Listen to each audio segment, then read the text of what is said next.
Early voting has begun for New York's presidential primary. In Jefferson County, voting is taking place at the county office building on Arsenal Street, leading up to the primary election on April 2nd.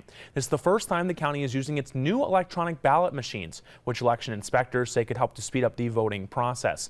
At this point in the race, frontrunners Donald Trump and Joe Biden have next to no competition, but since the deadline to withdraw from primaries was early last month, some other candidates will appear on the ballots. You can learn more about where early voting is happening across the Tri-County region on our website, wwnytv.com.